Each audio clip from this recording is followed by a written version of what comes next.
Učenici, dobar den.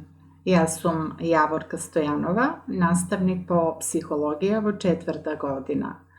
Na današnjата видеосредба ќе се обидам да ја разработам наставната единица лонгитудинален и трансверзален приод во истражувањето на развојот. Целите кои што треба да бидат постигнати за да успешно се реализира ова наставно градиво се следниве.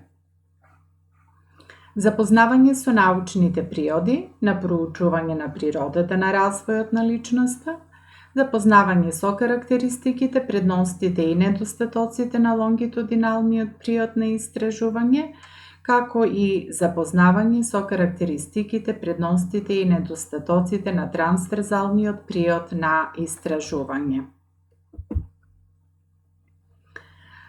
Во психологијата главно се користат два научни пристапи за проучување на природата на развојот на личноста. Тоа се лонгитудиналниот пристап и трансверзалниот пристап на истражување.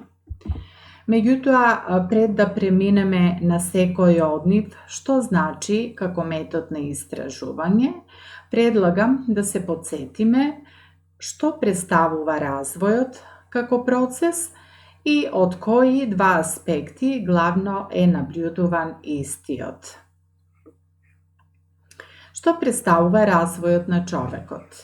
Развојот на човекот представува еден долг и динамичен процес, кои што го пратат низа промени од најразлична природа, и тоа од зачнувањето, почетокот на неговиот живот, па се до крајот на неговиот живот. Тој воглавно е наблюдуван од два аспекти, во однос на што имаме филогенетски развој, кој практично значи развој на човекот воопшто, како вид, како најсовршено, најразумно живо суштество, Homo sapiens, каде преминува од едно биолошко суштество во биосоцијално суштество и онтогенетски развој, кој практично го отсликува индивидуалниот развој на човекот, значи од неговиот почеток, од зачнувањето, па се до крајот на неговиот живот. Значи развој кој што го прати целиот негов живот. Меѓутоа, за да се проучи природата на развојот на психичкиот живот на личноста, било од филогенетски или онтогенетски аспект, главно во психологијата кажавме дека се користат два приоди, а тоа се лонгитудиналниот пристап и трансверзалниот пристап. Да започнеме со лонгитудиналниот приод на истражување. Што значи лонгитудинален приод на истражување? Тоа е таков метод кој што проучува еден субјект или група субјекти на иста возраст, кои се испитуваат подолго време во различни развојни периоди во однос на одредени психолошки функции. Која е целта на овој метод? Целта е да се согледат промените кои што настануваат со возраста кај нив. Значи, на тој начин се добиват податоци за определена психолошка функција, процес или пак се обезбедуваат податоци за однесувањето на субјектот или групата субјекти кои што се на иста возраст. Пример за лонгитудинален приод на истражување. Ако во едно истражување се зема една група испитаници од 9 годишна возраст, па се испитуваат во период од 10 години. И тоа во посебни психолошки функции, како што се речникот на изразување, способностите за читање и интелигенцијата. Се испитуваат во 4 наврати во тие психички функции, на 9 години, 12, 15 и 19. Значи, еден подолг временски период, при тоа добивајќи информации како во тој период течел развојот на психолошките функции во однос на кои биле испитувани во 4 наврати. Тоа се речникот, способноста за учење и интелигенцијата. Longitudinalниот метод има своји добри страни или предности, меѓутоа има и своји лоши страни или недостатоци. Кои се добрите страни или предности? Се следи развојот на секој поединец од групата. Се следат промените во психичкиот живот на поединецот во подолг временски период. Овозможува проучување на променливите поведенија кај единката, може да се следи развојот на целата група што се испитува и може да се проучува постојаноста на некоја психичка појава или влијанието на поранешните искуства врз развојот, затоа што испитаниците се проучуваат во повеќе наврати подолг временски период.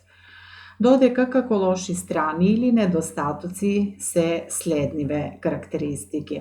Траат долго со години, со текот на времето може да се изгубат дел од испитаниците, значи не може да се оствари контакт со дел од нив, не се економични, бидејќи траат долго време, се скапи и испитаниците во текот на истражувањето може така да се извежбат да не ги даваат соодветните информации кои практично ги бара самото истражување. Трансверзален период на истражување. Тоа е таков метод на истражување кој овозможува да се направи споредба меѓу лица на различна возраст во исто време. Значи, со овој метод всушност се споредуваат групи на испитаници кои се наоѓаат на различно развојно ниво. Целта е да се испита развојот на определена психолошка појава кај различните групи во еден даден момент. Така се добиват податоци кои ги покажуваат разликите во однесувањето меѓу лицата кои што ја чинат групата, кои практично нели се од различна возраст, и во овој случај влијание има факторот кохорта, бидејќи овде сепак се работи за испитаници на различна возраст кои доаѓаат, односно живееле во различни социоекономски и историски услови. Пример за трансверзален период на истражување. Ако истражувачот сака да го проучува развојот на интелигенција, може да избере 4 групи на испитаници, и тоа на 10 години, 15, 25 и 35 години. На секоја од групите се задава тест за мерење на интелигенција во исто време. За секоја од групите се пресметува просек, значи се добива еден резултат, една мерка за целата група. Значи, практично тука се анулирани индивидуалните разлики на испитаниците, кои ги чинат групите кои што се на различна возраст, бидејќи се добива само една мерка, еден резултат во однос на целата група. Така добиените резултати просеци се споредуваат и на тој начин се утврдува каков бил развојот на интелигенцијата кај 4 групи на испитаници. Како и лонгитудиналниот метод и трансверзалниот метод има своји предности, а како такви се, овозможува да се откријат општите законитости во развојот. За кратко време може да се соберат потребните податоци, без при тоа да се намали примерокот, значи веројатноста за тоа е мала, и овој метод е поекономичен, а како недостатоци се јавуваат следниве карактеристики. Не може да се проучи психичкиот развој кај единката, ги прикрива индивидуалните разлики затоа што се интересира за просечните постигнувања на групите кои што се вклучени во истражувањето, и не може да се проучува постојаноста на некоја психичка појава, како и ефектот од минатите искуства през подоцнежниот развој, затоа што испитаниците, кои што се дел од групите на различна возраст, се испитуваат во еден конкретен момент.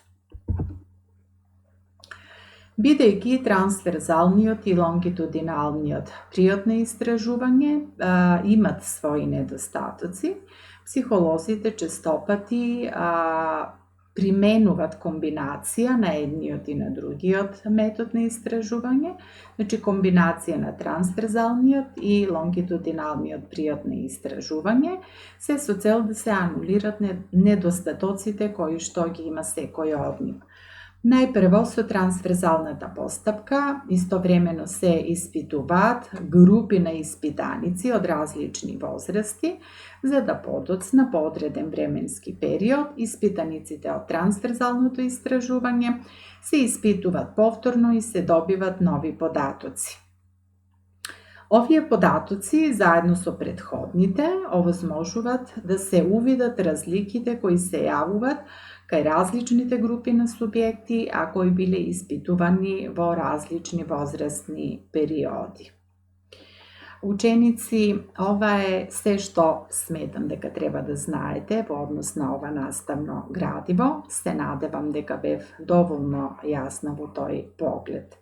На последниот слайд имате 2 прашања за кои сметам дека ќе го дадете точниот одговор и во однос на кои ќе треба да ја доловите, нели, суштината на наставната единица. Ви благодарам за вниманието и се гледаме во некоја следна видео прилика. Довидување.